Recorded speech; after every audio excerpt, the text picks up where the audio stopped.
ಕರ್ನಾಟಕ ರಾಜ್ಯ ಸಹಾಯಕ ಪ್ರಾಧ್ಯಾಪಕರ ಅರ್ಹತಾ ಪರೀಕ್ಷೆ KSET 2026. Karnataka State Eligibility Test for Assistant Professor 2026. Syllabus for General Paper on Teaching and Research Aptitude. ಬಹಳಷ್ಟು ಜನ ತಮ್ಮ ಸ್ಪೆಸಿಫಿಕ್ ಪೇಪರ್ 2 ನಲ್ಲಿ ತಗೊಳ್ಳೋಕ್ಕಿಂತ ಹೆಚ್ಚು ಮಾರ್ಕ್ಸ್ ಗಳನ್ನ ಪೇಪರ್ 2 ನಲ್ಲಿ ತೆಗೆದುಕೊಳ್ಳುವಕ್ಕಿಂತ ಹೆಚ್ಚು ಮಾರ್ಕ್ಸ್ ಗಳನ್ನ ಪೇಪರ್ 1 ನಲ್ಲೇ ತೆಗೆದುಕೊಂಡಿರ್ತಾರ. ಅಂದ್ರ ನಿಮ್ಗೆಲ್ರಿಗೂ ಗೊತ್ತು, ಪೇಪರ್ 1 ನಲ್ಲಿ 50 ಪ್ರಶ್ನೆಗಳಿರ್ತಾವು. ಪ್ರತಿ ಪ್ರಶ್ನೆಗೆ 2 ಅಂಕ, ಅಂದ್ರ 100 ಮಾರ್ಕ್ಸ್ ಇಲ್ಲೇ ಬರುತ್ತ, ಇದೇ ಪೇಪರ್ ನಲ್ಲಿ ಬರುತ್ತ. ಒಂದಿಷ್ಟು ಜನ ಹೇಳ್ದಂಗೆ, ಅಂದ್ರ ನನ್ನ ಸ್ಟೂಡೆಂಟ್ಸ್ ಅನ್ನೋದಕ್ಕಿಂತ ಸ್ಟೂಡೆಂಟ್ ಫ್ರೆಂಡ್ಸ್ ಬೇಡ, ಫ್ರೆಂಡ್ಸ್ ಅಂದ್ಬಿಡೋಣ, ಸ್ಟೂಡೆಂಟ್ಸ್ ಶಬ್ದನ ಬಳಸೋದು ಬೇಡ. ನನ್ನ ಒಂದಿಷ್ಟು ಫ್ರೆಂಡ್ಸ್ ಸ್ನೇಹಿತರು ಎಕ್ಸಾಮ್ ಬರ್ದಿದ್ರಿ, ತುಂಬಾ ಚೆನ್ನಾಗಾಗಿತ್ತು. ಪೇಪರ್ 1 ನಲ್ಲಿ 38, 40 ಅಲ್ಲಿವರೆಗೂ ಸರಿ ಮಾಡಿದ್ರು. ಕಟ್ ಆಫ್ ಬಾಳ್ ಅಂದ್ರ ಮ್ಯಾಥ್ಸ್ ನಲ್ಲಿ ತೆಗೆದುಕೊಂಡಾಗ 160 ವರೆಗೂ ಹೋಗುತ್ತಾ ಅಂತ ಇಟ್ಕೊಳ್ಳೋಣ. 160 ಅಂತಂದ್ರೆ ಜನರಲ್ 160 ಹೋಗುತ್ತ, ಉಳಿದ ಎಲ್ಲ ಅಷ್ಟು ಅದ್ರ ಒಳಗೆ ಬಂದಿದ್ರು 6% ಅಂತ ತಗೊಂಡು ಕ್ವಾಲಿಫೈ ಅಂತ. ಮ್ಯಾಥ್ಸ್ ನಲ್ಲಿ ಸ್ವಲ್ಪ ಕಷ್ಟ ಆಗಿರುತ್ತ, ಬೇರೆ ಪೇಪರ್ ನಲ್ಲಿ ಕಟ್ ಆಫ್ ಮತ್ ಬೇರೆ ನಿಂತಿರುತ್ತ. ಹಂಗಾಗಿ ಮ್ಯಾಥ್ಸ್ ನಲ್ಲಿ ಪೇಪರ್ 1 ಪೇಪರ್ 2 ಎಲ್ಲವನ್ನ ಸೇರಿ ಅಲ್ಲಿವರೆಗೂ ಹೋತಂದ್ರ ಹೆಚ್ಚಿಗೆ ಮಾರ್ಕ್ಸ್ ಅಂದಂಗ ಅದ. ಅಂದ್ರ ಈಗ ಜನರಲ್ ಎಲ್ಲಾ ಸಬ್ಜೆಕ್ಟ್ ಅನ್ನ ನೋಡೋಣ. ಎಲ್ಲಾ ಸಬ್ಜೆಕ್ಟ್ ಕುರಿತು ಮಾತಾಡೋದಾದ್ರ ನೀವು 38ರಿಂದ 40 ಇನ್ನೂ ಜಾಸ್ತಿನೂ ತಗೋಬಹುದು. ಅಂದ್ರ ನೀವು ಒಂದ್ 45, 46, 50ಕ್ಕೆ 50 ಸ್ವಲ್ಪ ಡಿಫಿಕಲ್ಟ್ ಇರುತ್ತೆ. ಪೇಪರ್ ಅಸಿಸ್ಟೆಂಟ್ ಪ್ರೊಫೆಸರ್ ಆಗೋದಲ್ವಾ, ಎಲ್ಲ ಔಟ್ ಆಫ್ ತಗೊಂತೀರಿ ಅಂತ ಅಂದ್ರೆ ಒಂದಿಷ್ಟು ಡಿಫಿಕಲ್ಟ್ ಇಟ್ಟಿರ್ತಾರ. ಆನ್ಸರ್ ಮಾಡ್ಲಾರ್ದಂತಹ ಕ್ವಶನ್ಸ್ ಅನ್ನ ಇಟ್ಟಿರ್ತಾರ. ಅಂದ್ರೆ ಆನ್ಸರ್ ಮಾಡಕ್ ಆಗುದಿಲ್ಲ ಅಂತಲ್ಲ, ಸುಮ್ಮನೆ ಖಾಲಿ ಕೂತ್ಕೊಂಡು ಯೋಚನೆ ಮಾಡಿದ್ರೆ ಅದಕ್ಕ ಆನ್ಸರ್ ಸಿಗತ್ತ. ಆ ಕ್ಷಣದಲ್ಲಿ ನೀವು ಎಕ್ಸಾಮ್ ಬರೆಯುವ ಸಂದರ್ಭದಲ್ಲಿ ಅದಕ್ಕೆ ಉತ್ತರ ಹೊಳಿತಾ ಇರಲ್ಲ ಅಂತ ಒಂದಿಷ್ಟು ಕ್ವಶನ್ಸ್ ಅನ್ನ ಇಟ್ಟಿರ್ತಾರ. ಎಲ್ಲರೂ well qualified teachers question paper set ಮಾಡಿರೋದ್ರಿಂದ ಡಿಫಿಕಲ್ಟಿ ಲೆವೆಲ್ ಆ ರೀತಿಯಾಗಿರುತ್ತ.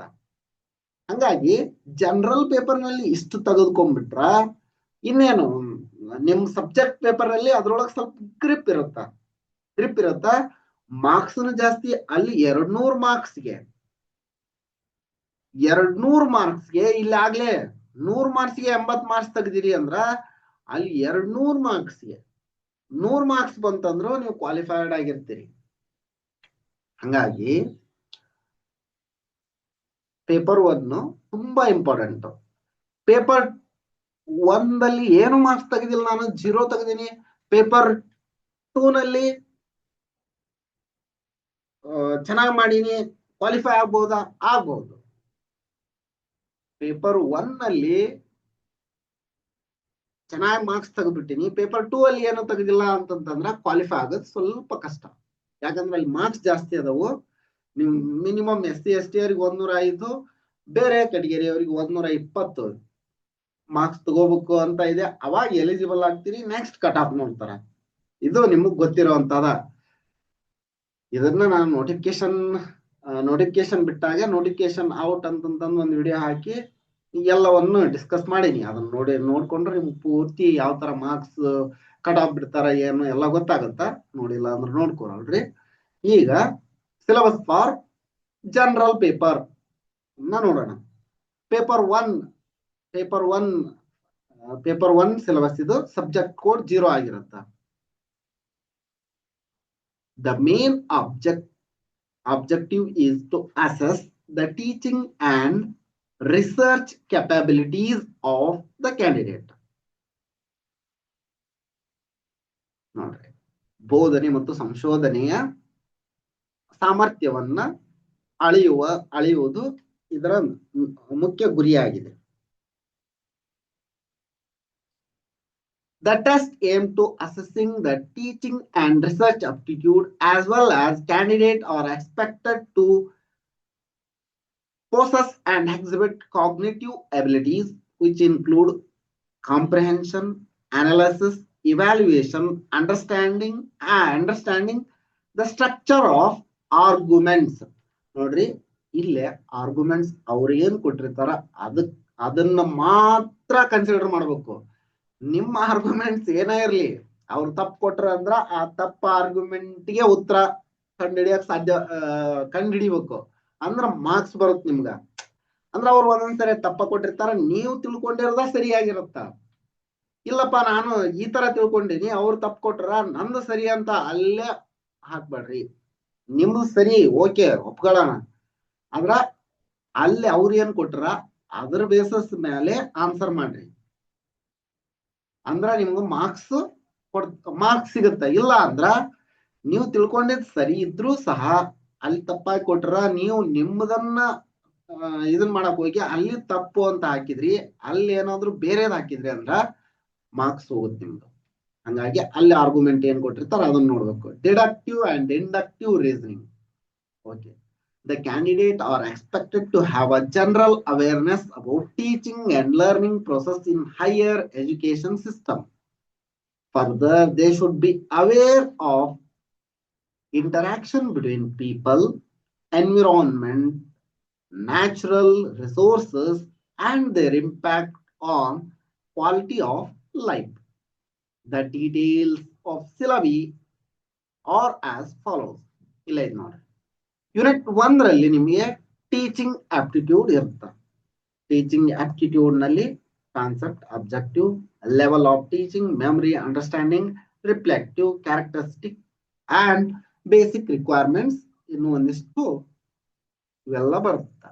ನೆಕ್ಸ್ಟ್ ಯೂನಿಟ್ 2 ನಲ್ಲಿ ರಿಸರ್ಚ್ ಆಪ್ಟಿಟ್ಯೂಡ್ ಇರುತ್ತೆ.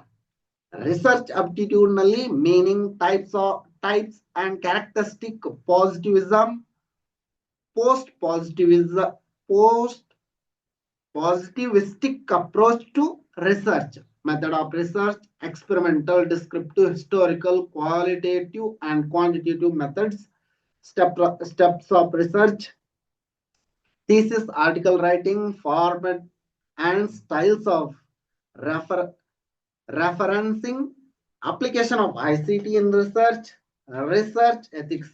ಇದು ಸಪರೇಟ್ ಆಗಿ ಇನ್ನೊಂದು ಯೂನಿಟ್ ಐತಿ ನಿಮ್ಗೆ, ICT, ಇನ್ಫಾರ್ಮೇಶನ್ ಕಮ್ಯುನಿಕೇಶನ್ ಟೆಕ್ನಾಲಜಿ ಅಂತಂತಂದ. Next unit 3 comprehension. ಅಂದ್ರೆ ಒಂದೊಂದು ಯೂನಿಟ್ ಮೇಲೆ 5 ಕ್ವಶನ್ಸ್ ಇರ್ತಾವು. ಟೋಟಲ್ ಆಗಿ ನಿಮ್ಗ 10 ಮಾರ್ಕ್ಸ್ ಬರುತ್ತೆ ಒಂದೊಂದು ಯೂನಿಟ್ ಮೇಲೆ. ಟೋಟಲ್ ಆಗಿ ಎಲ್ಲಾ ಯೂನಿಟ್ಸ್ ಸೇರಿ 50 ಕ್ವಶನ್ಸ್ ಆಗ್ತಾವು. 50 ಕ್ವಶನ್ಸ್ 100 ಮಾರ್ಕ್ಸ್ ಬರುತ್ತೆ. Comprehension. Passage of text be given, question be asked from the passage to be answered. ಇಲ್ಲಿ ಒಂದು ಪ್ಯಾಸೇಜ್ ಅನ್ನ ಕೊಟ್ಟಿರ್ತಾರ, ಅದಕ್ಕೆ ಸಂಬಂಧಪಟ್ಟಂತಹ ಪ್ರಶ್ನೆಗಳಿರ್ತಾವ. ತುಂಬಾ ಚೆನ್ನಾಗಿ ಅದರೊಳಗ ಎಲ್ಲವನ್ನು ಆನ್ಸರ್ ಮಾಡಬಹುದು. Next communication meaning, types and characteristic of communication. Next unit 5 mathematical reasoning. ಇಲ್ಲಿ accurate ಮಾರ್ಕ್ಸ್ ಬಂದೇ ಬರ್ತಾವ. Types of reasoning, number series, letter series, codes and relationship, mathematical aptitude. ಇಲ್ಲಿ ಏನೇನ್ ಎದ್ರ ಬಗ್ಗೆ ಸ್ಪೆಸಿಫಿಕ್ ಆಗಿ ಮೆನ್ಷನ್ ಮಾಡ್ಬಿಟ್ರು ನೋಡ್ರಿ. Fraction, time and distance, ratio and proportion, percentage, profit and loss, interest and discounting, averages, etc. ಇಲ್ಲ ಐತ್ ನೋಡ್ರಿ, ಇದ ತುಂಬಾ ಇಂಪಾರ್ಟೆಂಟ್. ಅಂದ್ರೆ 10th ಲೆವೆಲ್ ವರೆಗೂ ಕೇಳಿರ್ತಾರೆ. ಇಲ್ಲೇ 10th standard or SSLC level maths ಇರುತ್ತೆ ಇಲ್ಲೇ. Next logical reasoning. ನೊಳಗ understanding and structure of arguments. ಇಲ್ಲಿ ನೋಡ್ರಿ, arguments forms structure of categorical proposition, mood and figure, formal and informal fallacies, uses of language, connotation and denotations of terms, classical square of opposition. ಇನ್ನು van diagram, Indian logic ಇವೆಲ್ಲ ಬರ್ತವು. Next data interpretation, ತುಂಬಾ ತುಂಬಾ ತುಂಬಾ important ಇದು. Data interpretation ಮೇಲೆ ತುಂಬಾ ಈಸಿನೇ ಇರುತ್ತೆ, ಕರೆಕ್ಟ್ ಆಗಿ ಅನಾಲಿಸಿಸ್ ಮಾಡಿದ್ರೆ ತುಂಬಾ ಈಸಿ ಇರುತ್ತೆ. Sources, acquisition and classification of data, quantitative and qualitative data.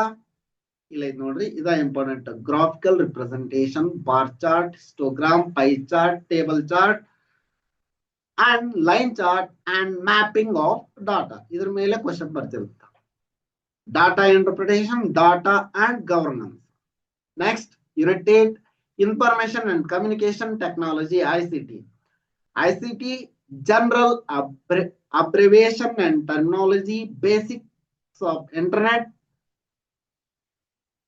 intranet, email, audio, video, conferencing, digital initiative in higher education, ICT and governance. ಅಲ್ಲೇನು ರಿಸರ್ಚ್ ಆಪ್ಟಿಟ್ಯೂಡ್ ನಲ್ಲಿ ಇತ್ತಿದ್ದು. ಯೂನಿಟ್ 10 ಲೈಫ್ ಸೈನ್ಸ್ ದವರಿಗೆ ತುಂಬಾ easy ಆಗಿರುತ್ತೆ ಇದು. People, development and environment. Development and environment, millennium development and sustainable development goals. Human and environmental interaction, anthropogenic activities and their impact on environment, environmental issues, logical, regional and global. Air pollution, water pollution, soil pollution, noise pollution, waste, solid, liquid, biomedicinal hazards, electronics, climate change and its socio-economic and political dimensions. Impact of pollutants on human health, natural and energy resources, solar, wind, soil, hydro, geothermal, biomass, nuclear and forest. Natural hazards and disaster mitigation strategies. Environmental protection 1986 ತುಂಬಾ important ನೋಡ್ರಿ. ಇದ್ರ ಮೇಲೆ question ಕೇಳ್ತಾರ. National action plan on climate change, international agreement, efforts, Montreal protocol, Rio summit, convention on biodiversity, Kyoto protocol, Paris agreement, international solar alliance. ಅಂದ್ರೆ GK, ಈಗ current affairs ಗೆ ಸಂಬಂಧಪಟ್ಟಂತಹ ಕ್ವಶನ್ಗಳು ಈ ಸೆಕ್ಷನ್ ನಲ್ಲಿ ಕೇಳೋದು ಬಹಳ ವಾಡಿಕೆ ಆಗಿರುತ್ತೆ. Higher education system, institution of higher learning education in ancient India, evaluation of higher learning and research in post-independence India, oriental, conventional, non-conventional learning programs in India, professional teaching and skill-based education, value education and environmental education, policies, governance and administration. Ille note 5 questions each carrying 2 marks. 5 questions antandra 10 topic aitu, 50 questions 100 marks. Each question carries 2 marks ಅಂದ್ರೆ 100 marks ಬರುತ್ತೆ. 2 marks are to be set from each module whenever graphical or pictorial solution are set for cited candidates. A passage followed by equal number of questions and weightage be set for visually impaired candidates. Visually impaired candidates. Okay. ಇದಿಷ್ಟು syllabus. ಏನಾದ್ರೂ ಸಮಸ್ಯೆಗಳಿತ್ತು ಅಂದ್ರ comment ಮಾಡಿ. ಇದಿಷ್ಟು ಈ ವಿಡಿಯೋದಲ್ಲಿ. ಮುಂದಿನ ವಿಡಿಯೋದಲ್ಲಿ ಇದಕ್ಕೆ ಸಂಬಂಧಪಟ್ಟಂತಹ ಸಿಲೆಬಸ್ ಎಕ್ಸ್ಪ್ಲನೇಷನ್, ನಿಮ್ಮ ಪರೀಕ್ಷೆಗೆ ನಿಮ್ಮ ಕೆಸೆಟ್ ಪರೀಕ್ಷೆಗೆ ಸಂಬಂಧಪಟ್ಟಂತಹ ಅಪ್ಡೇಟ್ಗಳನ್ನ ನೋಡೋಣ. ವಿಡಿಯೋ ನಿಮ್ಗೆ ಇಷ್ಟ ಆಗಿತ್ತು ಅಂದ್ರೆ ಒಂದು ಲೈಕ್ ಮಾಡಿ, ಚಾನಲ್ ಸಬ್ಸ್ಕ್ರೈಬ್ ಮಾಡ್ಕೊಂಡಿಲ್ಲ ಸಬ್ಸ್ಕ್ರೈಬ್ ಮಾಡ್ಕೊಳ್ಳಿ. ಇದೇ ರೀತಿ ನಾವು ಅಪ್ಲೋಡ್ ಮಾಡೋ ಎಲ್ಲ ವಿಡಿಯೋಗಳ ನೋಟಿಫಿಕೇಶನ್ ಪಡೆಯಲು ಬೆಲ್ ಐಕಾನ್ ಅನ್ನ ಒತ್ತಿ.